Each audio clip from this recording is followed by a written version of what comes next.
ज्ञानाञ्जनशलाकया चक्षुरुन्मिलितं येन तस्मै श्रीगुरुवे नमः। श्रीचैतन्यमनोभीष्टं स्थापितं येन भूतले स्वयं रूप कदा मह्यं ददाति स्वपदान्तिकम्। वन्देऽहं श्रीगुरु श्रीयुतपदकमलं श्रीगुरुं वैष्णवांश्च श्रीरूपं साग्रजातं सहगण रघुनाथान्वितं तं सजीवं साद्वैतं सावधूतं परिजनसहितं कृष्ण चैतन्यदेवम् श्री राधा कृष्ण पदान् सहगण ललिता श्री विशाखान्वितांश्च नम ओं विष्णुपादाय कृष्ण पृष्ठाय भूतले श्रीमते भक्तिवेदांत स्वामिन्निति नामिने। नमस्ते सारस्वते देवे गौरवाणी प्रचारिणे निर्विशेष शून्यवादी पाश्चात्य देश तारिणे। हे कृष्ण करुणा सिंधु दीनबंधु जगतपते गोपेश गोपिका कांत राधा कांत नमस्तुते। तप्त कांचन गौरांगी राधे वृंदावनेश्वरी वृषभानुसुते देवी प्रणमामि हरिप्रिये। वाञ्छाकल्पतरुभ्यस्य कृपा सिन्धुभ्य एव च पतितानां पावनेभ्यो वैष्णवेभ्यो नमो नमः। जय श्री कृष्ण चैतन्य प्रभु नित्यानंद श्री अद्वैत गदाधर शिवासादि गौर भक्त वृंद। हरे कृष्ण कृष्ण कृष्ण हरे हरे हरे राम हरे हरे। हरे Krishna. So welcome to our Saturday and Sunday series on the Harinam Chintamani. We are on the 5th chapter. Especially we have discussed the different misconceptions about demigods and Vishnu. So Vishnu Tattva is discussed, Shiva Tattva and the demigods, the Jiva Tattvas are discussed. And the 4 different types of misconceptions also we discussed quite in detail. Having understood what is the Grahastha Vaishnava, how he should do. So he should only worship Vishnu, and in all other rituals, he should first offer it to Vishnu and then the Devatas. So that was what quite elaborately Bhaktivinoda Thakur discussed. And how he should follow his Grahastha Dharma. He should perform devotional service and perform all the samskars and offer the remnants of what is offered to Vishnu to the demigods. So this is the right method Bhaktivinoda Thakur suggests. And then Bhaktivinoda Thakur goes on to explain how those who are outside the Varnashram also should take up their roles within the Varnashram and practice devotion. Now the last theme which we discussed was from text 42 to 52, where how a Grahastha who is within the institution of Varnashram, how he earns his livelihood, and being a resident of this birth and death, how he walks through the path of pure devotional service. This was a very important topic. Bhaktivinoda Thakur is presenting from a Varnashram perspective that one should follow the 4 Varnas, and being situated in the Varnashram, he should perform pure devotional service. And if one doesn't worship Vishnu, being situated in the Varnas, he'll be thrown to hell. Shama eva hi kevalam, as the Bhagavatam says. And the Grahas duties are within the Varna, and he should not do anything else. And being situated in his Varna, he should do his duties and worship Krishna. And then slowly, by performing this kind of bhakti yoga, at last, what will happen? He will attain bhava bhakti. And then he can give up the rules because of the conditioned nature. And this is the way in which a grahastha attains the absolute truth, whose name is not different from the Lord, and he meets Vishnu. So this is where we ended our discussion. Now, this whole Varnashram discussion, which was discussed by Bhaktivinoda Thakur, I explained how, in today's context, from the Gaudiya Vaishnava perspective, that we follow Rupa Goswami's instructions, and especially we have our conditioned nature, but we are using that conditioned nature directly in Krishna's service. We don't identify with the Varnas and all, especially Varnas, but not Ashramas. Ashramas, we have to identify. Somebody is a Brahmachari, Grahastha, Vanaprastha, and the Sannyas. At least the three orders are very clear. So somebody who is a Grahastha, he's a businessman, so he's got his conditioned nature of doing business. Now somehow he spiritualizes his conditioned nature by doing business and earning for Krishna and spending the money for propagating Krishna consciousness. And he practices sadhana bhakti, not the varnashram duties. And slowly by practicing sadhana bhakti, he will become free from the conditionings and attain bhava bhakti. So when he attains bhava bhakti, then his conditionings are gone, and that time he is free not to follow all the rules and regulations so much in detail, the conditioned rules and regulations. And he actually, by being properly situated in his ashram, taking up to the practice of sadhana bhakti, he meets Vishnu, it is mentioned, whose name is not different from his holy name. So this realization comes that the holy name is not different from the Lord. Now, since Bhaktivinoda Thakur has explained in text 22 how the holy name is not different from the Lord, he gives some Nama Tattva. Some Nama Tattva explanation he gives in few verses.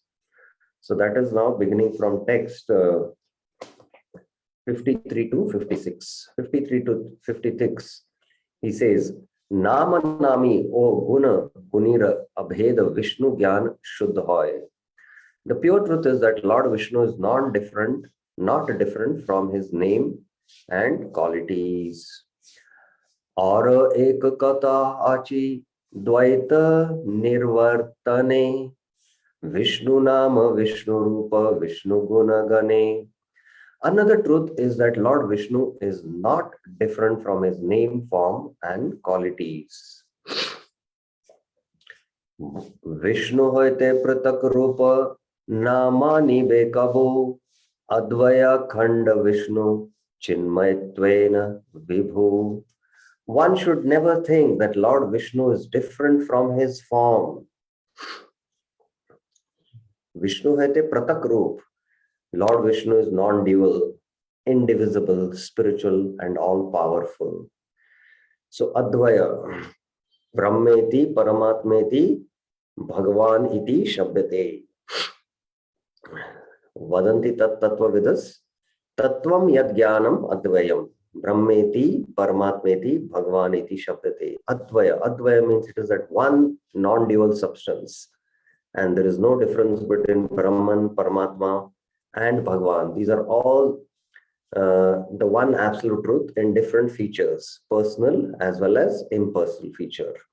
Similarly, Lord Vishnu is non-different from his name, non-different from his form, non-different from his qualities, and non-different from his pastimes. So this tattva although we theoretically realize, but as one becomes realized and attains bhava bhakti, then it fully matures and full understanding comes at that stage. The example is given in a kingdom. One of the praja came to meet the king, and he said that, I have heard about gold, but I've never seen gold. So can I see your treasury and have darshan of the gold? So the king sent his minister to escort this praja to his treasury to show him the gold. So the person went through the different chambers, walked inside, and ultimately he came to the treasury. The treasury is opened, and when it was opened, he saw inside gold. And when he saw inside gold, he realized also that the pathway which he walked internally to reach that treasure, that pathway also was made of gold. Similarly, at least theoretically, we should understand that Lord Vishnu or Lord Krishna's name, form, qualities are non-different. But once we attain the higher levels of realization, then we realize it also in reality. But at least theoretically, while chanting, we should have this understanding. So that is the point. That's why Bhaktivinoda Thakur is explaining this. Text 55. Agyanite yadi hoy dvaita upadrava namabhasa hoy tara prema sambhava. If one does not understand that Lord Vishnu is not different from his name in form and qualities, then one's chanting will be namabhas. It is not possible to attain pure love for Lord Krishna in this way. So if he doesn't understand this Advaya Gyan and he chants, then he'll be not able to chant Shuddha Nam. So that is why here in the slides, I have pointed out this very important, that Vishnu, his name, qualities, and activities are one. God has personality, he's a person. And by chanting the name, the form and qualities, etc., can be realized. Nama, Rupa, Guna, and Leela. So this realization progressively happens. But here it is very important that we understand as sadhakas that the holy name is not different from the Lord. Abhinnatvam nama nami. With this right conception, we should chant the holy names. If we don't do that, then we will be committing offense, and Bhaktivinoda Thakur is saying that we'll be committing namabhas by which we cannot attain Shuddha Nam. So that is the point here.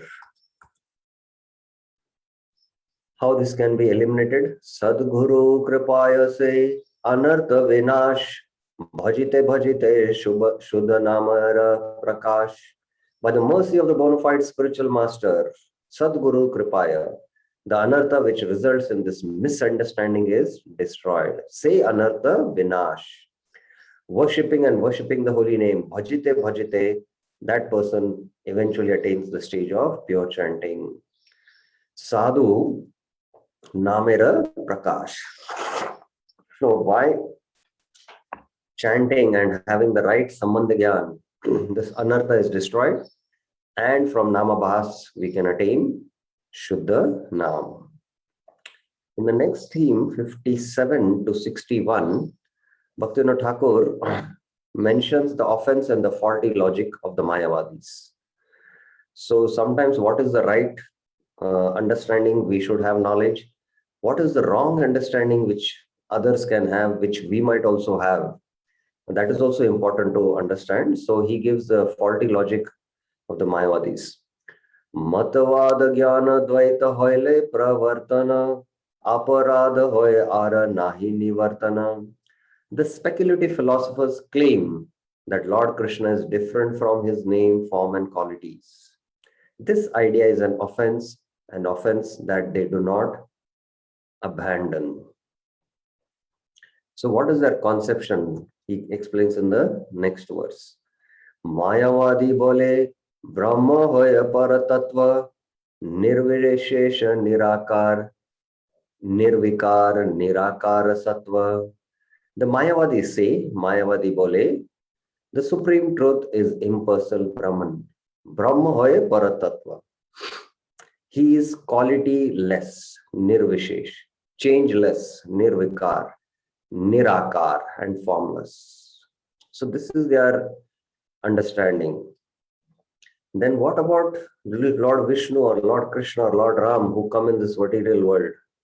What conception they have about them? Vishnu Roop, Vishnu Nam, Maya ya Kalpita, Maya Antardhane, Vishnu Hoy, Brahmagata. Lord Vishnu's names and forms are all created by Maya.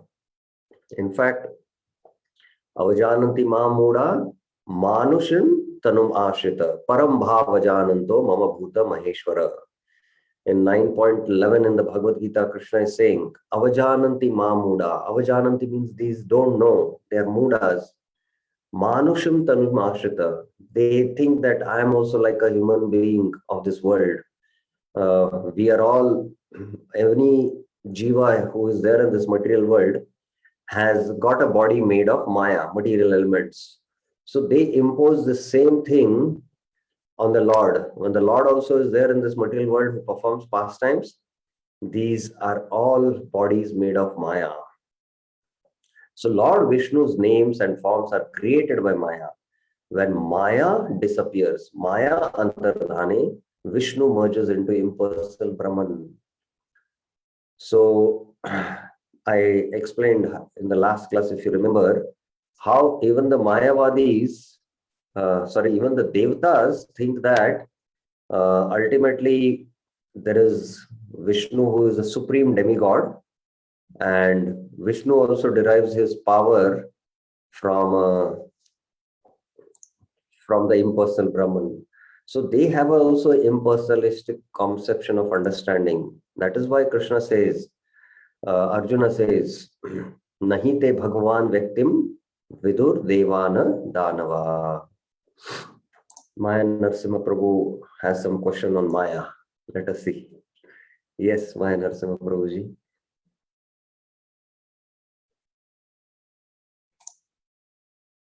I have unmuted him.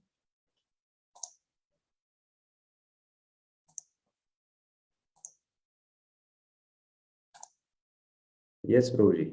Yes, Prabhuji. Hare Krishna, Prabhu. Dhanavad Pranam. Prabhuji, here on statement I got confused, Prabhu. You mentioned in that while reading Harinam Chintamani book that one who has not developed an understanding that Krishna's name, form, and qualities are non-different from Krishna, then that person is on the Namabhas. But the earlier definitions were quite different. We have seen, Prabhu. Namabhas, we have seen that it is without chanting, without committing offenses, and with the faith that Krishna's name is not different from his name. But here suddenly another definition has come, which is contradicting to the previous this thing, Prabhu. Yeah, see, that is what even my understanding is, that when Bhaktivinoda Thakur is speaking here, that he sees that it is one chanting is on the Namabha stage and not Namaprad, he says.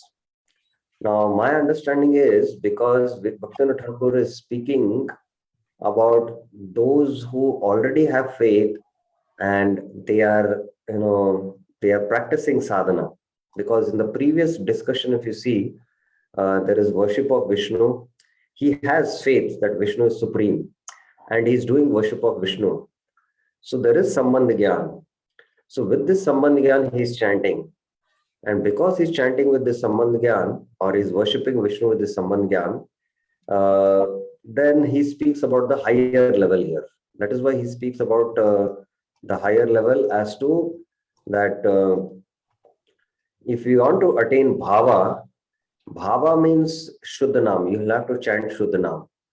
And that means you will have to cross the stage of Namabhas. So that is why Bhaktivinoda Thakur is giving a little higher understanding here in his discussion.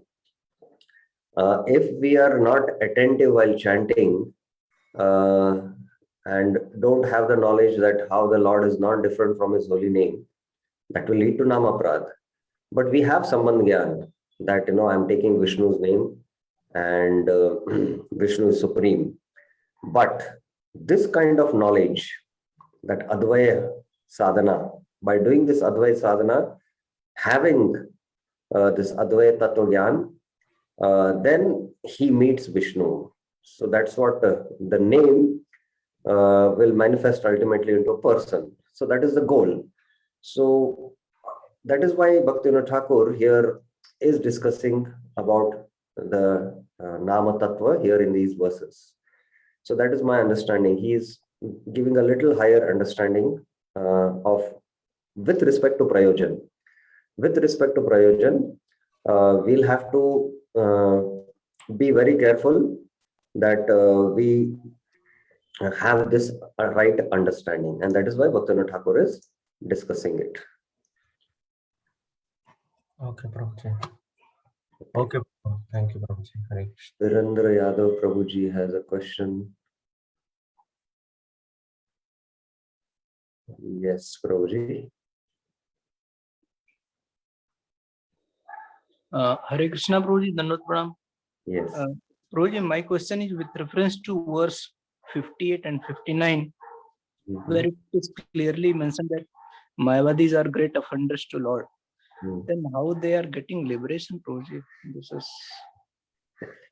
That is the inconceivable potency of the holy name. This we discussed Namabhas, there is Varna Vyavadan and Tattva Vyavadan. So the Nam has such an powerful potency that it can even give liberation. That is the potency of the holy name. But it cannot give Shuddha Prem, Krishna Prem. So we discussed that in the second chapter when we discussed Namabhas. That is the glory of the holy name. What to speak of Mayavadis getting a liberation? Even the Yavanas who just at the time of leaving their body, if they chant Haram once, and then they can also attain liberation. That is the potency of the holy name. If you remember in that Namabhas chapter, we discussed one verse from the Chaitanya Charitamrita, that that Rama, this Dui Shabda Akshara, if they enter the ears, immediately one is liberated. That is the Shastric conclusion. It is inconceivable for our tiny brains how it is possible. We have been taking so many years name, but you are liberated. But again, there is a condition that one should not commit offense.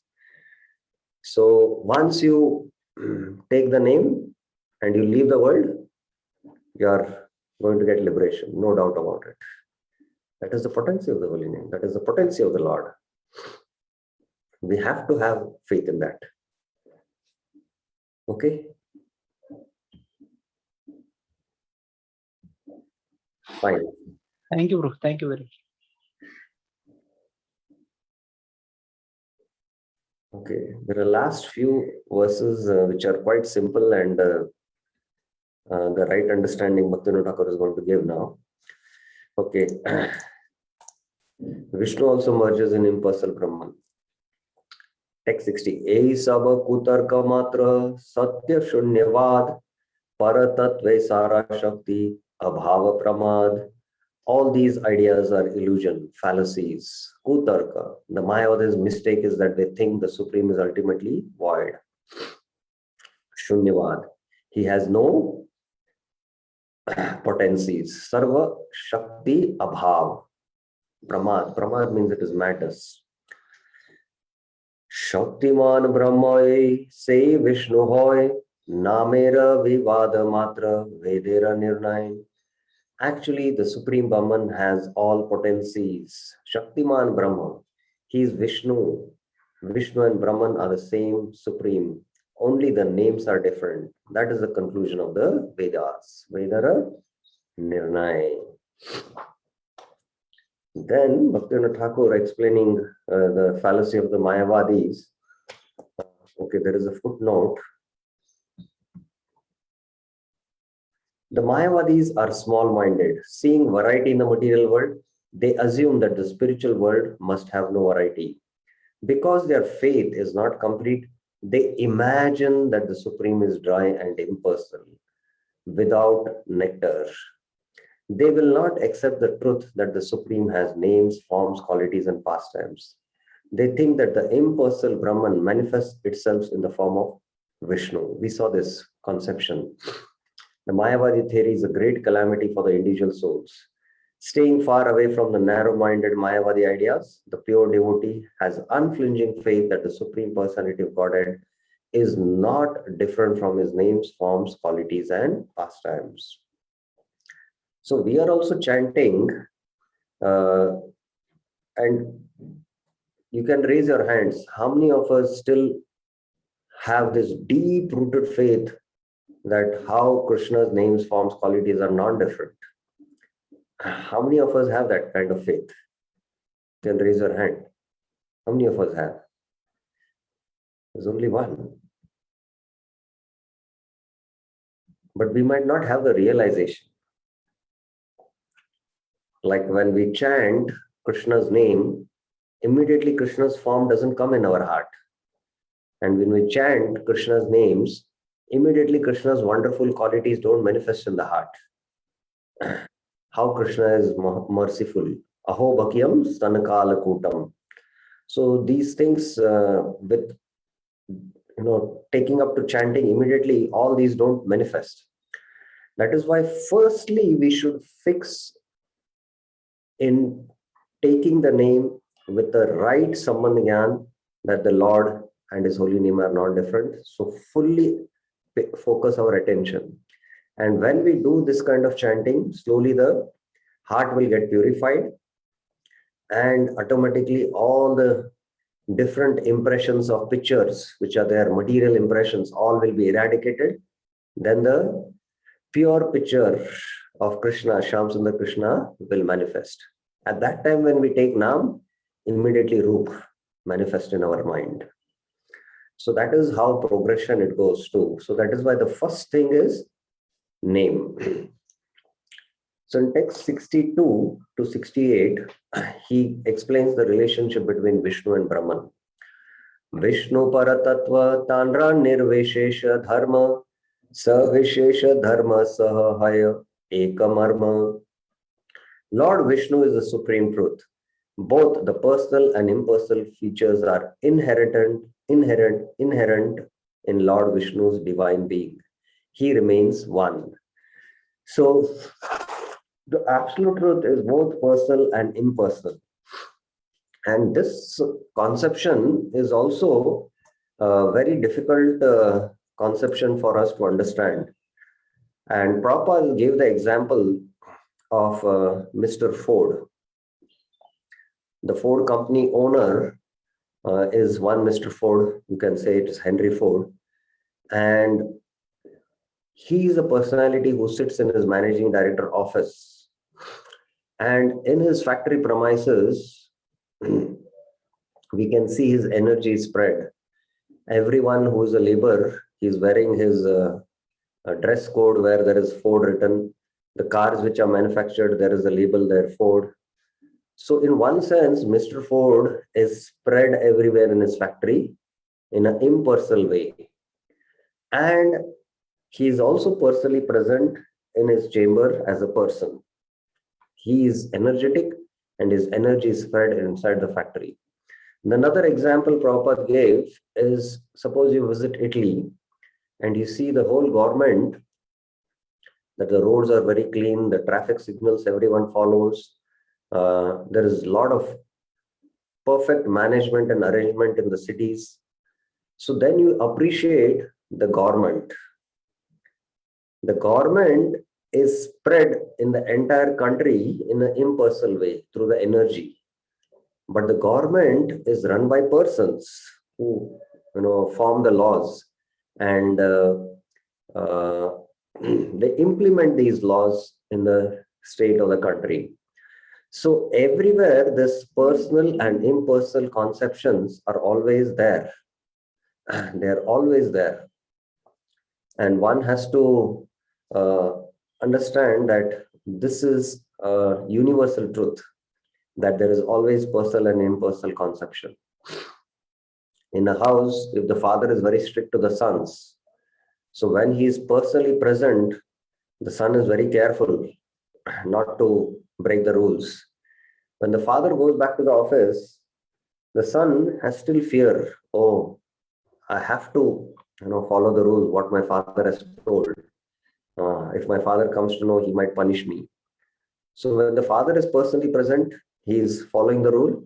Also, when the father is at office, the son, through the energy, he feels the energy of the father in the house. Because this is my father's house, I have to follow this rule.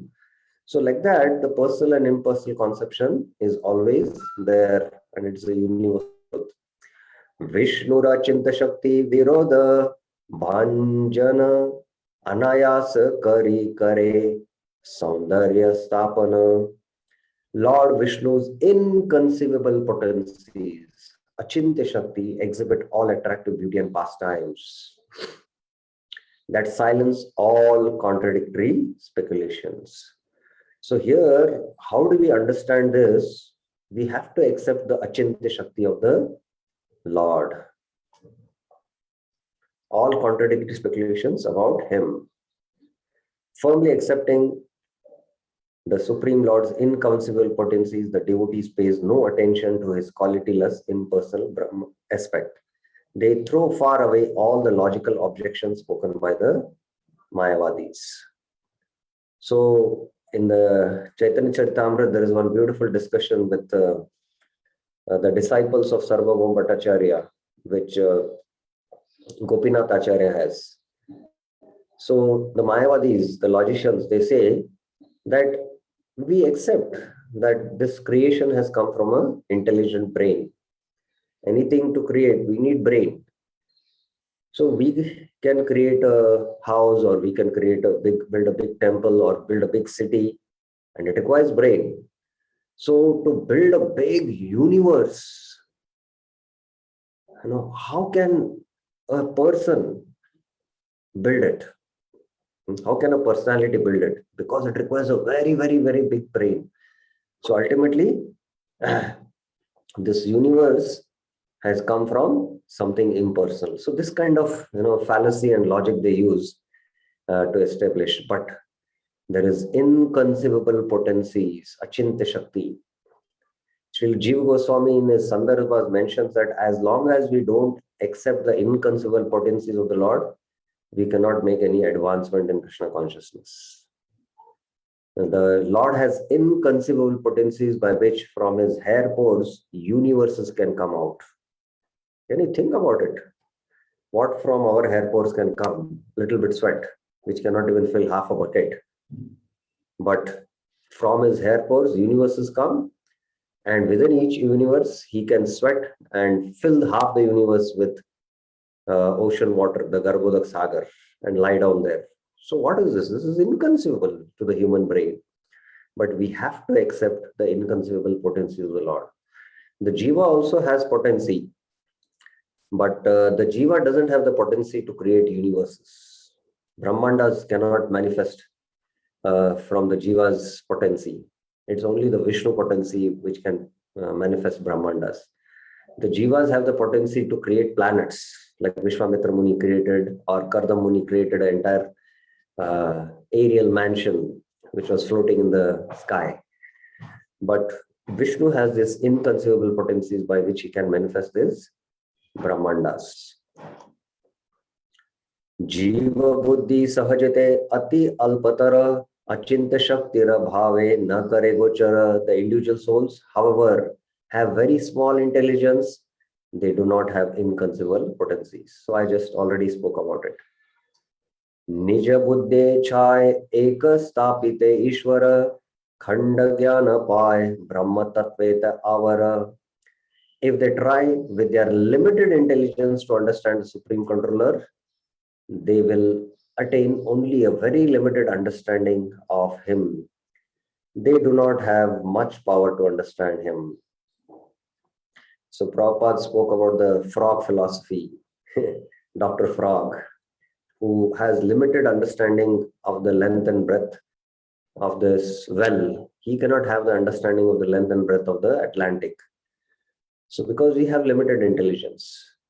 So that is why the supreme intelligence, when he bestows mercy upon us, then the individual can janati tattvam bhagavan mahimno ate atate padam bujam dvayam prasada lesha anugrihita janati tattvam.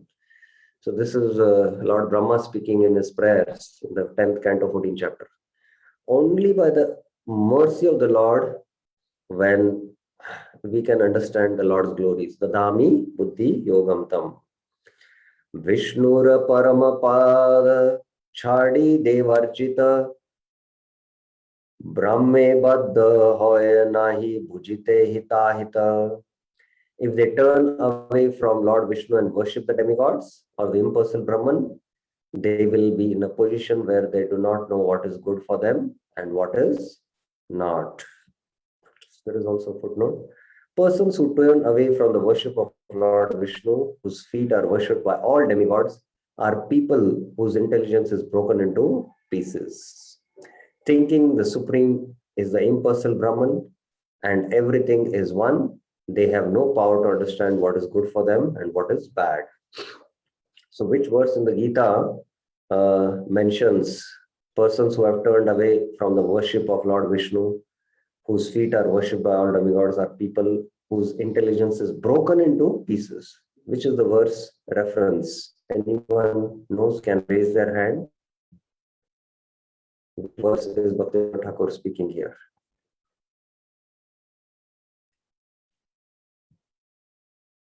Yes, Maya Narasimha Prabhuji. Is it Antavantu Phalam Tesham Tadbhavati Alpamedasam?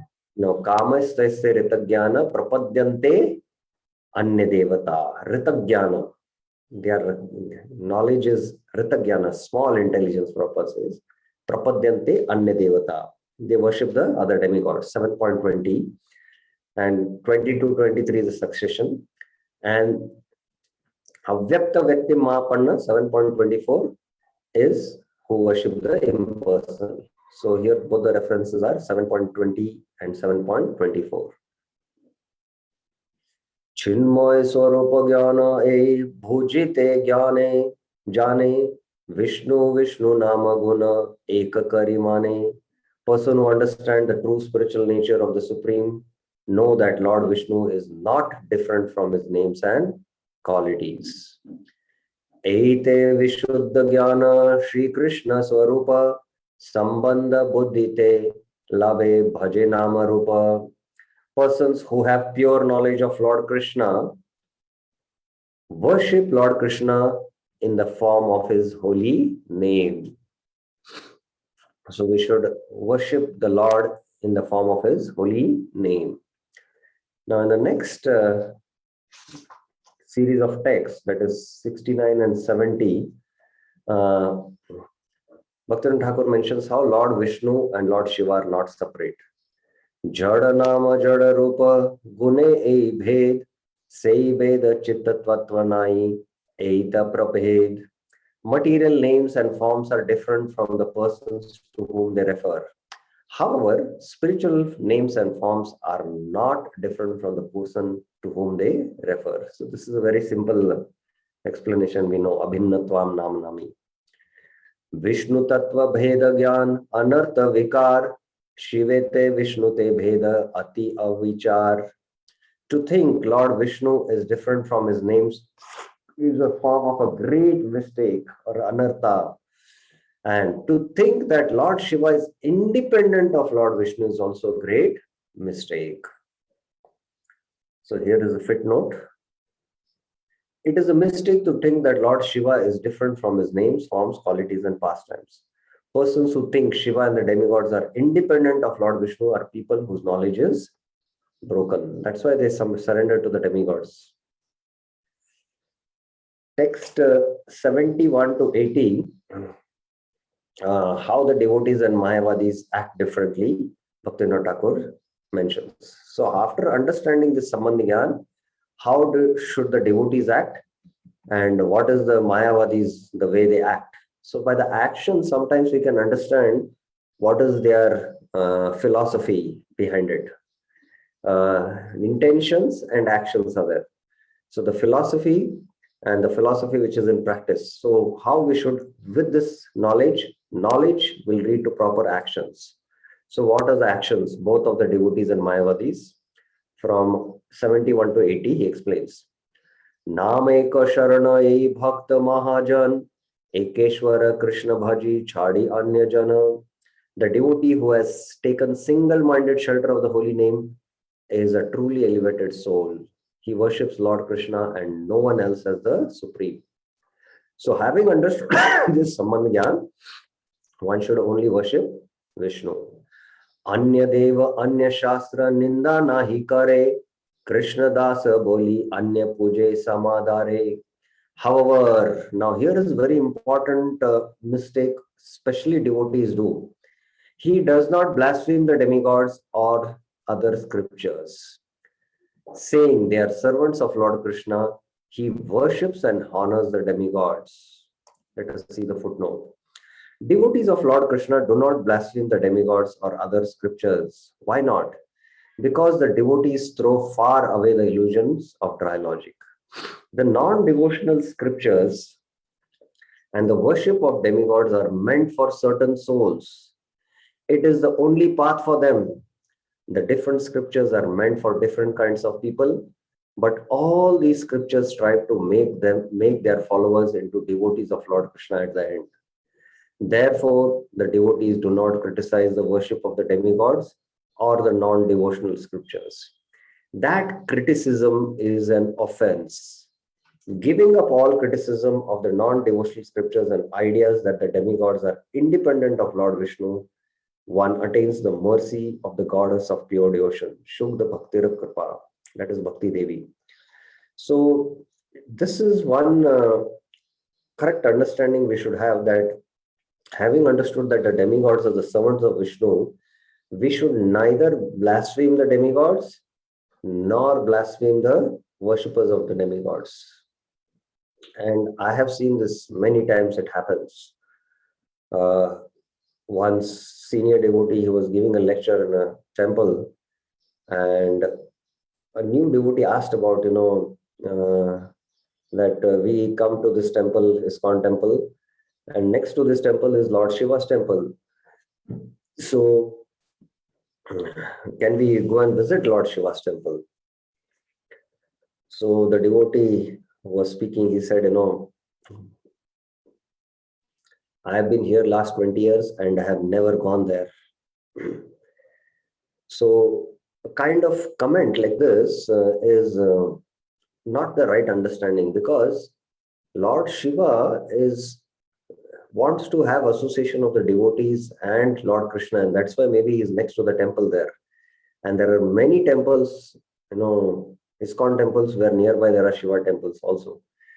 So we can go to Shiva temple, understanding how Lord Shiva is also the great servant of Vishnu, and by praying to Shiva to make me firm in pure devotion and make me free from ahankar, we can go, especially if we are on a yatra.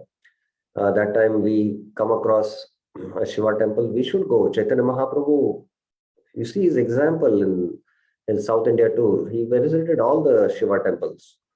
But we should not go as a regular affair every day. But on special occasions, we can go and we can pray to Lord Shiva and get his mercy so that we can become pure devotees. So this is a right understanding. We should not blaspheme their scriptures nor their devotees, because ultimately demigod worship for them is one step, because they are accepting the Vedas because they're controlled by the nature. Slowly, with the purification, they will one day come to the worship of Vishnu. Pratidin grihi bhakta nirmalya arpane deva pitra sarva jiva karena tarpan. Every day a grahastha devotee places offerings before Lord Krishna. With these offerings, he pleases the demigods, pitas, and people in general. So all the offerings directly gives to Krishna, and yata taror moola nishechana. By watering the root, ultimately demigods, all living beings are pleased. Yata yata anya deva karena darshan Krishna dasa boli tanra karena vadan vandana. Whenever he sees the deities of the demigods, he says, he is a servant of Lord Krishna, and then he bows down to offer respect. So this is the right mood and the right attitude we should have. So Bhaktivinoda Thakur, if you see, he is not giving some techniques for chanting. He is explaining the right knowledge and the right attitude what the devotee should have, by which we can avoid these namaprad. Mayavadi gana yadi Vishnu puja kare prasada nirmalya bhakta nahi lay dhare. If the Mayavadis worship Lord Vishnu and offer things to him, out of fear, the devotees will not accept the remnants of those offerings. So the Mayavadis, when they worship Vishnu, sometimes when Prabhupada was in Jagannath Puri, he wanted his disciples to also be allowed in the Jagannath temple. So he sent Jayapatak Maharaj to the Shankara Mutt, the Govardhan Mutt, the Mayavadi Mutt there in Jagannath Puri. Jayapatak Maharaj met the main sannyasi there, and he had some discussion. And then he saw there was a beautiful deity of Shyamsundar Krishna. And Jayapatak Maharaj was surprised, and he asked, you also worship Krishna?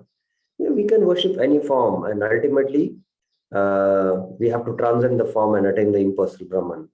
So they have this Panchang Upasana, as we discussed. So they don't worship with the right conception. That is why if they offer some things to us, we should not accept it. Bhaktivinoda Thakur makes it further clear in 76 text. Mayavadi harinama aparadhi hoy tahara pradatta puja harinailai. The Mayavadis are offenders to Lord Krishna's holy name. Whatever they worship, they offer, Lord Krishna does not accept.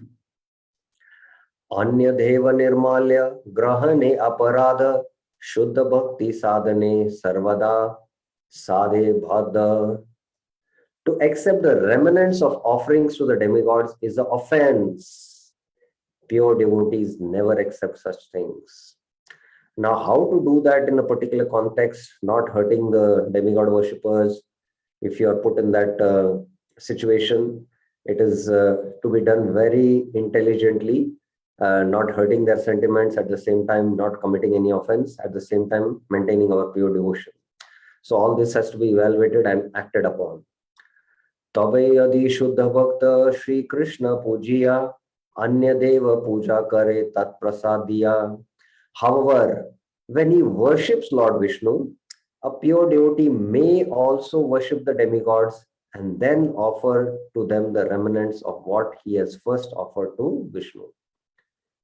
So when this kind of a worship happens, especially you see in the Jagannath temple, Bimala Devi is there, and after the bhoga is offered to Jagannath, it is offered to Bimala Devi, then what comes out is the Mahaprasad. Even in Bhubaneswar, the first bhoga is actually offered not directly to the Shivling, but there is the Shaligram, Vishnu Shaligram Shila, and then the prasad is offered to Shiva, and then what comes out is a Mahaprasad. Sei prasad grahanite nahi aparad, sei rupa devarchana nahi bhakta bhad. To accept these remnants is not offense. Worship of the demigods done in this way does not block advancement in devotional service. So what will block our advancement and what will not block? Right knowledge has to be there.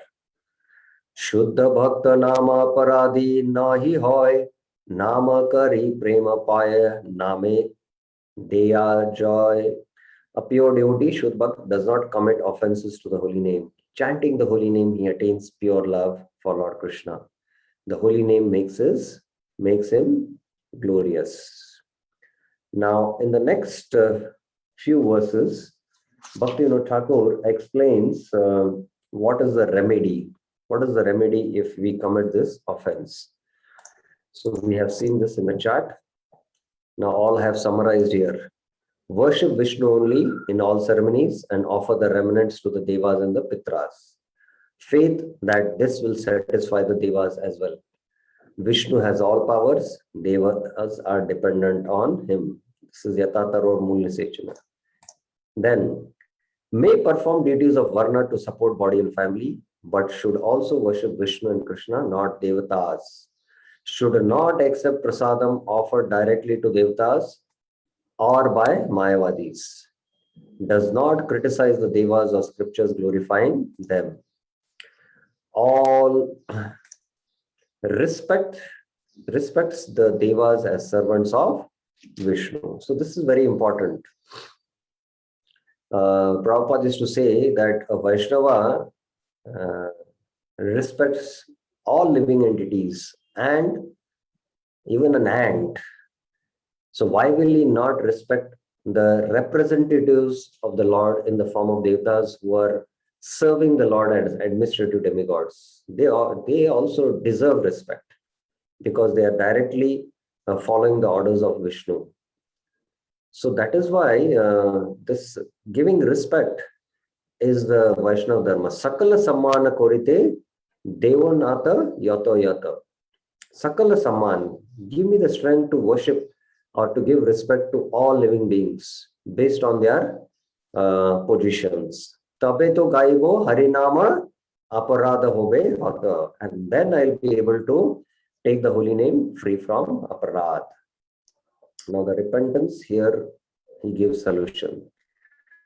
Pramade yadyapi hoy anya Vishnu gyan tabe anutapa kari Vishnu tattva dhyan Shri Vishnu smarya kari aparadha shoy yatna deki ara na se aparadha hoy. Although one may have foolishly thought Lord Vishnu on the same level of the demigods. Pramade yadapi hoy anya Vishnu gyan. If one understands the truth of Lord Vishnu and also repents his previous misunderstanding, then Lord Vishnu will forgive him. So Lord Vishnu is there in the heart as Paramatma. When he gets the right understanding and he repents, then Lord Vishnu will forgive him. The offender should be then careful not to commit that offense again. So after one understands, then he should not again commit an offense. In the entire world, there is no atonement better than remembering Lord Vishnu. Everywhere in the Vedas, it is said that Brahmanas in distress should gaze on Lord Vishnu's feet. Om Paramam Padam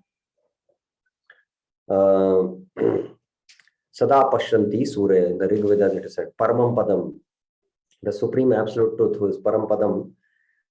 Sada Pashyanti Surya. Thus, Devas are always fixed their glance or gaze on the lotus feet of Vishnu. So this is what the Vedas say. Remembering Lord Vishnu's holy names and gazing at Lord Vishnu's feet are the same. That is said. So we should remember these truths. And when we remember, Lord Vishnu is remembered and Lord Vishnu will forgive us. But we should take care that we don't commit this offense. Purva dosha shama shila bhaktera bandhava dayara sagara Krishna shamara arnava. Lord Krishna is the friend of all of his devotees. Bhaktera bandhava. Bandhava means friend, bandhu. His nature is to forgive their previous mistakes. Pura dosha shama shila. He is shilvan. Shilvan means he is very forgiving by nature. And whatever previous offenses we have done, previous mistakes, he will forgive us. He is the ocean of mercy. Dayara Sagar, Arnava. Arnava means the ocean.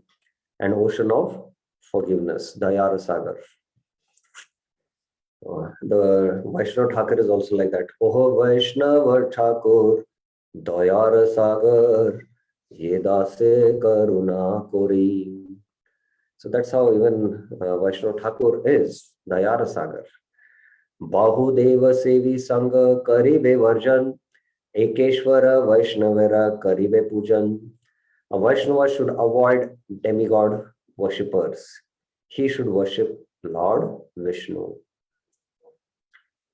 Haridasa Pade Bhakti Vinode Jana Harinama Chintamani Tahara Jivana. This Harinam Chintamani is the very life and soul of Bhakti Vinod. Harinam Chintamani Tahara Jivan, who stays at Haridas lotus feet. Haridasa Pade Bhakti Vinoda Ejana. So that's how Bhaktivinoda Thakur completes this 5th chapter, repentance, understanding the position of Vishnu, and constant chanting of the name. So this is the remedy he suggests. So we have finished now the 5th chapter. Tomorrow we will begin with the 6th chapter. We are now almost halfway in our discussion of the book Harinam Chintamani. The other offenses, quite short discussions are there. But later on, one of the most important Namaparad is inattentive chanting. And an entire chapter is devoted to it. And then Bhaktivinoda Thakur gives some confidential secrets of bhajan, which is also very philosophical. That are the last few chapters. So we will go now quickly chapter by chapter, understanding these different offenses. And that's how we'll try to finish this series. Any questions, any clarifications anyone has about up till now what we discussed?